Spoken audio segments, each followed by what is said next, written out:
Peso is back at 50 to the dollar, its weakest in over a year. It stayed at that level since late last week. That's bad news for importers who pay more pesos for dollar-denominated goods they bring in, like oil and other raw materials.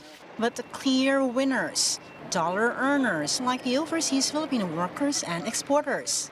Despite the pandemic, remittances have held up well, with cash remittances growing by double digits, according to latest central bank data. Software engineer Melvin Vivas says he sends the same amount back home, 30,000 pesos, despite the swings in the exchange rate.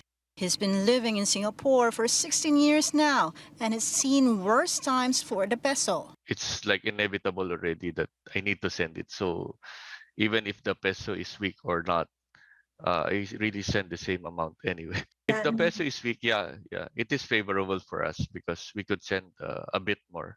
The peso losing against the greenback means gains for exporters. The Philippine Exporters Confederation already abandoned its $105 billion export target for the year and scaled it back to 2022.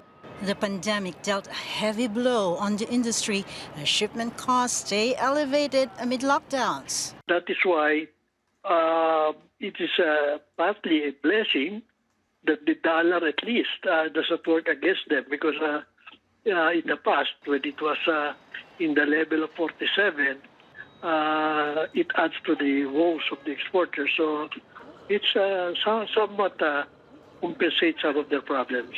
But will the euphoria among dollar earners last?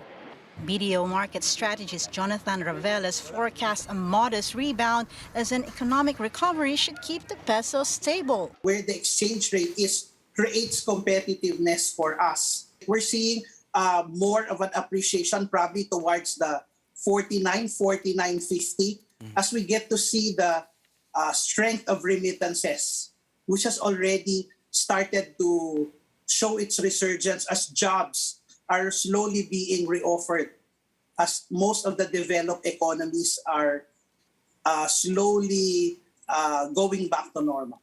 The central bank allows market forces to dictate where the peso is headed. But where uncertainty persists, investors flee.